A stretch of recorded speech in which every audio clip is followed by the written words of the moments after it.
So now I am going to begin putting on some of the armored parts that's in this manual here, which is kind of cool seeing all this.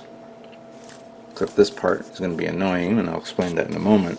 But as I was test fitting some parts, I realized something. Where are the holes? There were no holes here. And I was saying, when I looked at this, I remembered seeing parts that... Oh, shut up. I remember seeing parts that I was not supposed to use, and I kind of said to myself, oh, no, please tell me I started using those parts. Don't tell me that now. But then as I was looking at all the parts, it says, no, these were the parts to use. And I was kind of scratching my head saying, wait, did I miss something? Where the hell are these holes? But when I went back to the manual, from the, step 3, it tells me here that you have to put holes here. I guess I didn't understand what these images mean until you look at it more closely. I was just assembling like crazy, and basically you're putting some holes in there. So what I did is I pulled out my pin vise, the smallest one from the set, and I started making holes. Not this one; these was already holes were there, but holes here, and holes here and here. And I had to make sure that the alignment is right, because if you look on the inside, there's actually the impression of where the hole is supposed to be. So I was able to get it right on the nose, right there, and on these two sides.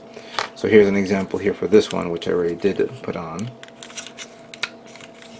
So it would look like this. Put that here.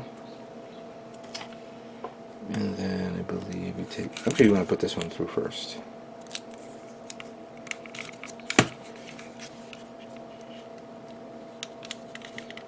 There we go. So you have that there, and then you have these two parts that go right there. And that's it. There you go. Now I don't have to worry about the detail on this part, because it's being covered by this. This part was the one that was a pain in the ass, because obviously seam lines right through the middle of the parts, and I began to sand down this meticulously, and I'm thinking I'm not done yet, because this one was okay, this part is okay, even this little notch there is okay. I may have to use this little knife here to clean it up. It's this round part that was a pain in the ass. I think I got it, but I actually feel it. Every time I pass the knife over it, I feel the little nudge there. The part where it separates. Hold on a second here.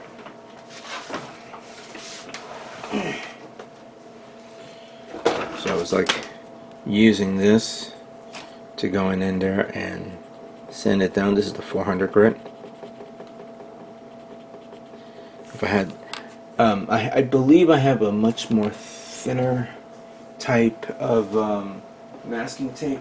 Sanding tape. I had a 400 grit. Oh, there it is. This one, the 400 grit sponge.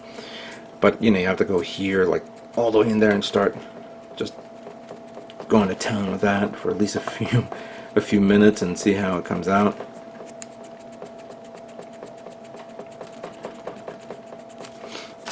If I had time, and if I feel like it, I could easily cut this whole thing off and then assemble it in another way, but I'm not going to do that. There's still, like, right there, there's a section there, so I need to clean that up. I could easily use the thicker one to go deep a bit, and then just keep on working on there until finally it's a lot of work here. This is a lot of work for this, but hopefully this is just one of a few that I have to deal with. I did finish up the arms here, and this is also another part that needs seam line work, especially this, because this part here, there's a gap there, a big, like a noticeable gap.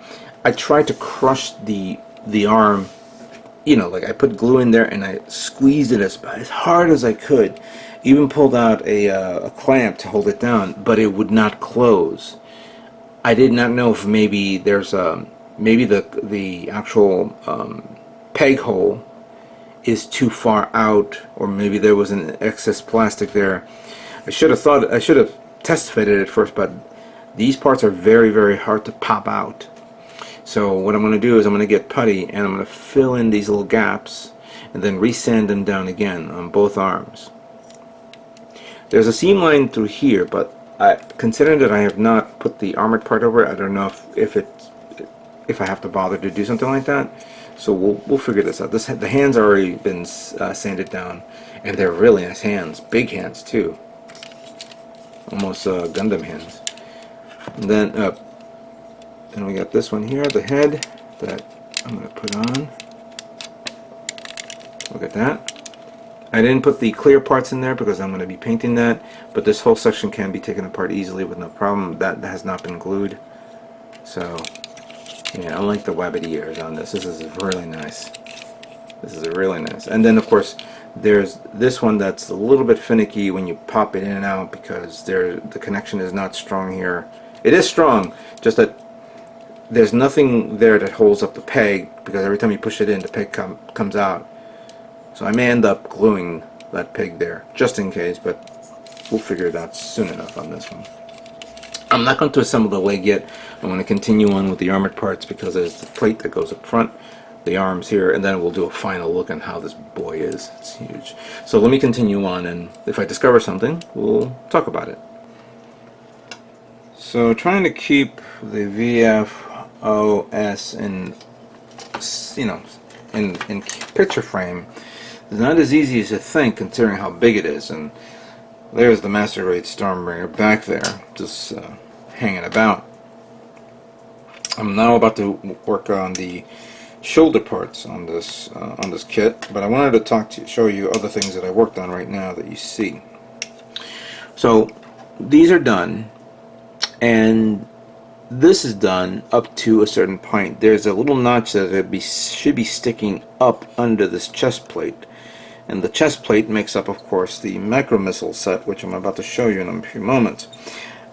Same issue with the legs. I should have read the instructions, because the actual part that makes up the canopy or the main fuselage of the Veritech, or the Valkyrie, however you want to call it, I had to drill holes there, and I thought I drilled adequate holes, or the right amount of spacing, but I must have been off by a millimeter, because it should have been a little higher up.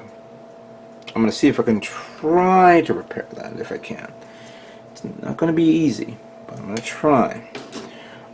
In all due fairness, this is not going to be removed all the time. It's only going to be removed when I'm at the end of me painting this kit. So, in essence, it's not a total loss, just a little bit of an annoyance. And then again, it may work into my favor once it's painted. We'll have to figure that out soon enough. Now, I've already finished up the backpack, so let me show you the backpack before I move on. Backpack looks nice and has these little vent thrusters here, which only has only very limited movement. And I already got rid of that seam line that was right down the middle of this for both ends. The separation here is a bit of a chore. I believe I have some sanding sticks, like really small, fine ones, where I can go in the middle and sand it out. So that's something I'm going to work on.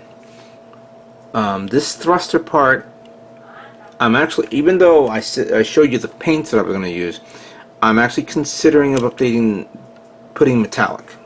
Maybe gunmetal, probably a good idea. For these thrusters here, the backpack here, the ends of the thrusters that's there, and the leg assembly, the foot assembly, I'm sorry, for the thrusters. So I may end up doing that. I kind of like this plate. It looks pretty cool, especially when it goes right up there. Now let's just remove this so you guys can see this here.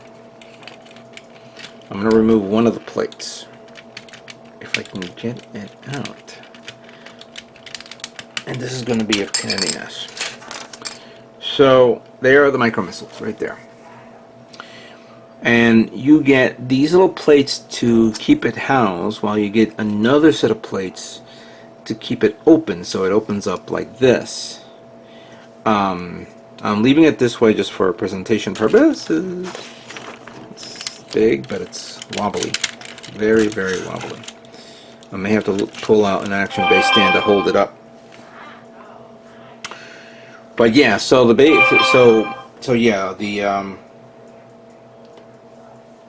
micro missiles are hidden there, which is kind of cool. I just lowered the stupid volume down. There we go.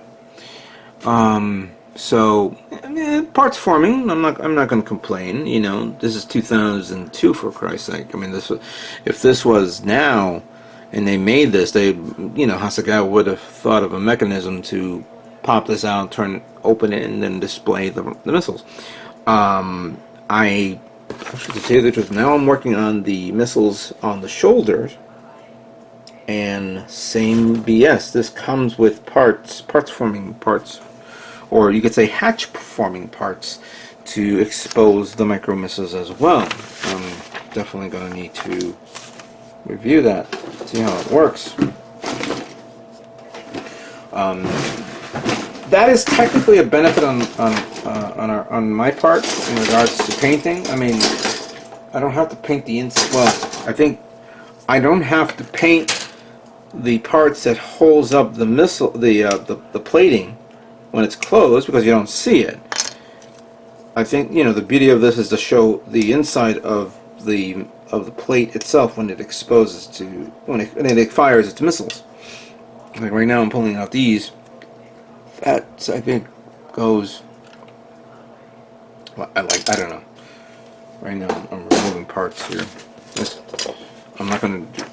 So, like this one here. Here's the plate.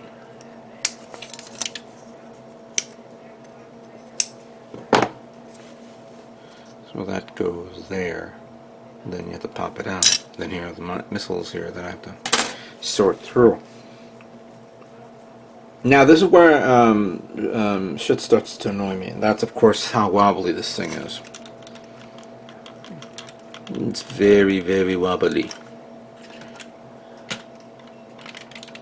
It's annoying as hell. The arms, oh, let me move on to talk about the arms. The arms, I have no problem with the arms, because there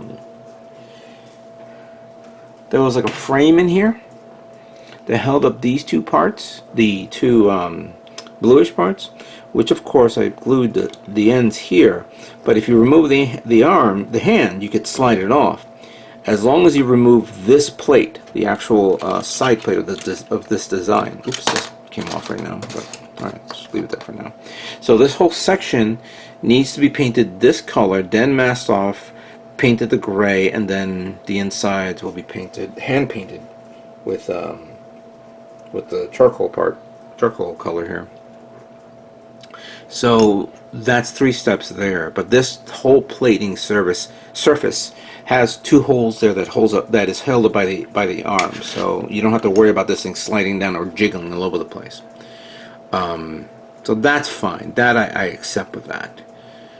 You have to work with what you have at the time. Let's put that head over here. So I want to see how this looks with it.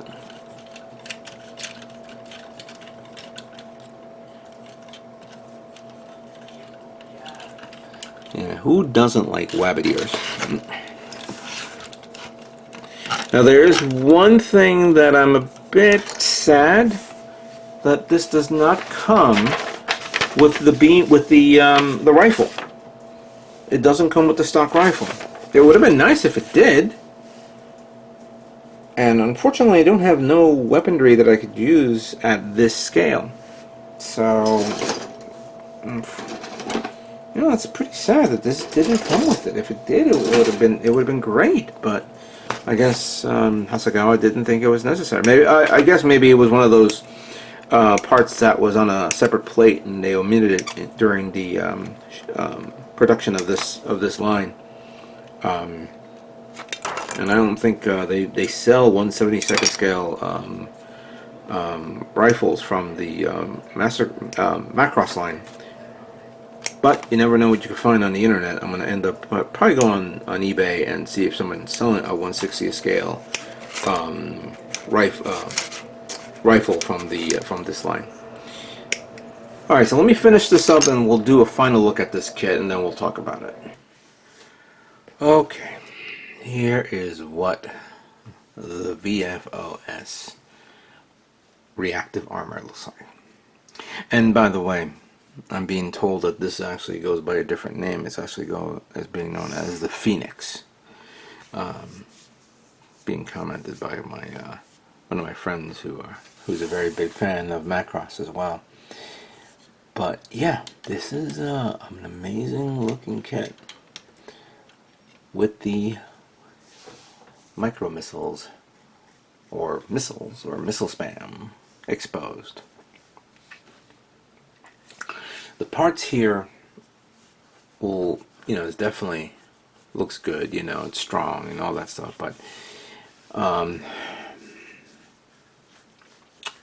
it's a pain in the ass to put them on. But once you put them on, it stays on. That's the one thing. That's the one thing that I've noticed, that this thing does stay in place, and you don't have to worry about it being falling apart or anything like that. That's that. But in hindsight, everything else, this is a very, very wobbly kit. Wobbly. I guess because you're so used to, you're so used to a inner frame type mobile robot kit, like a Gundam kit. So like you have something like this guy that, even though he's wobbly, he does have a little bit of weight inside of him based off of the inner frame. You don't have an inner frame on this kit, so you're subjected to this being, if I move this, this will wobble a lot. I think I have some waders, so those little metal type balls that's used for fishing, that I can actually maybe stick it on the legs, act as a anchor for this. Excuse me. So that way it could stay put. But I have a distinct feeling I'm going to end up pulling out one of my action-based stands that I have, that I could probably use on this kit as something to hold it up, so it doesn't fall, doesn't fall off the table when I display it at MosquitoCon. Everything is great. It looks nice. This is already glued on, so just want to show this off. But taking it apart, it's not going to be a problem, because I kind of planned. I didn't stick like this one. This little part here that makes up the armored plating. It's connected to 2 hinges. So I popped it out. It actually came off while I was trying to position this, so that should be easy to remove and paint separately. The feet can be removed and paint separately. These plates, these 3 parts, the 3 gray parts, can be removed to be painted separately. The one thing that I may have some problems is the joint going from here down, because that's a different color. So that will be one challenge to take care of that. The remaining leg parts can be painted separately. I'm going to remove the vents from the top, and then I'm going to have to figure out how I'm going to sand the back, because there's a seam line right there. I'm going to try to see if I could sand them, and if I can't sand them, maybe I'll probably get plow plate and put it in on the end at the flip side, so that way it doesn't have that little line in the middle.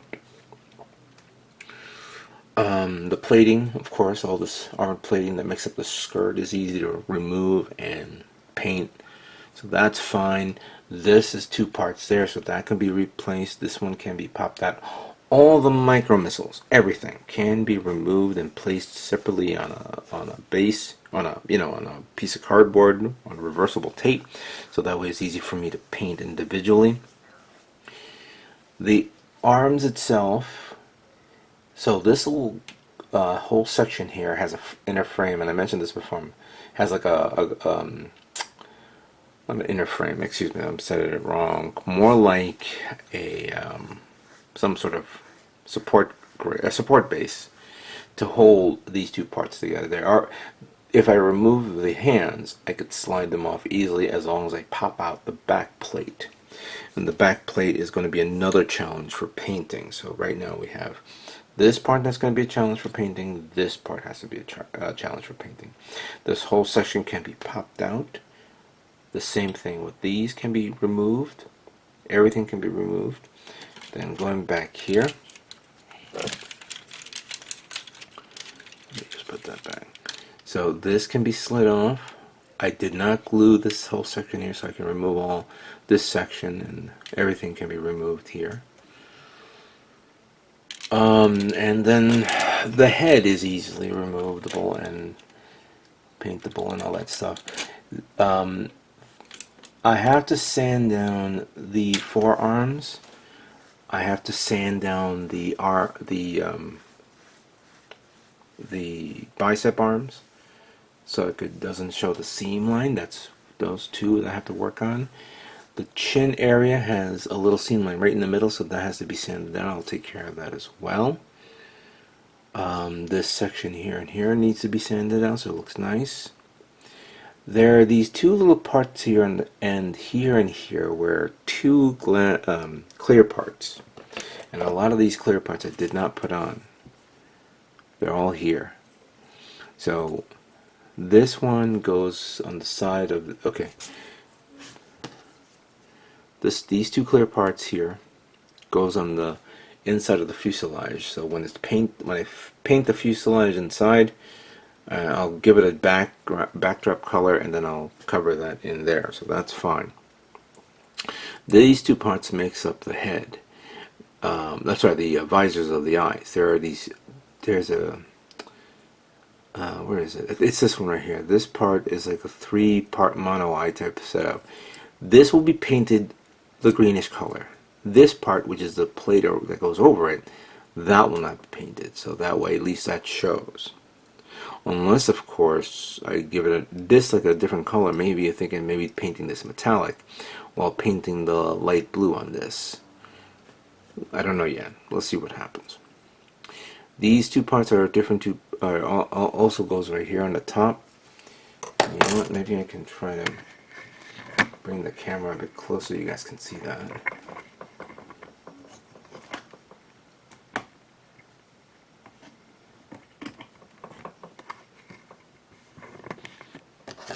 There are these two parts back here that has a little spacing for these two.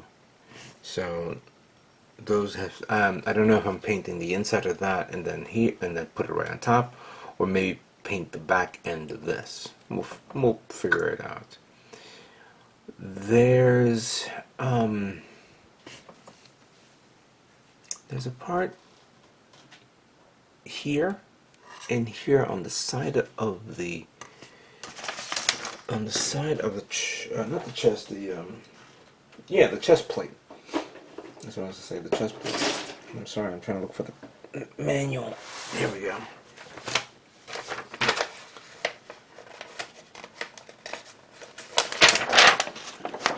Yeah, there are these two little red parts over here, here and here, and that is in the manual. You have to glue it on. So I'm gonna glue that on later on once everything's primed and all that stuff, and we'll figure that out. Oh yeah, these have to be not only sanded down, but that has to be painted white because that's actually part of the trim. I think that's pretty much it. So going back to the clear parts, you have well, I don't know what that is, and I don't know what that. I know these two go in the back. Those two little things back there. I think that's pretty much it in regards to what I'm planning to do with this guy. It's very nice and all that stuff, but once everything's painted and ready to go, I'll begin decaling it. That's going to take a lot of time for me to decal. and then just bring it with me. It's ridiculously big, but it's beautiful though. I like it. Looking at this firsthand, you guys are going to have a kick out of this. For those who are going to Mosquito Cut, I hope you guys like this. And as of recording of this video, if I can get this primed and ready to go, and maybe I'll detail it up and maybe prime it, I'm gonna probably end up taking it with me to this to Meadowlands coming this Saturday for the new NU Jersey build day for display. Let's see what I can do to bring in so you guys can see. So those who are going to the event, I'll bring it so you guys can take a look at it. All right. Well, let me finish cleaning it up, detailing it up, and get it ready for priming.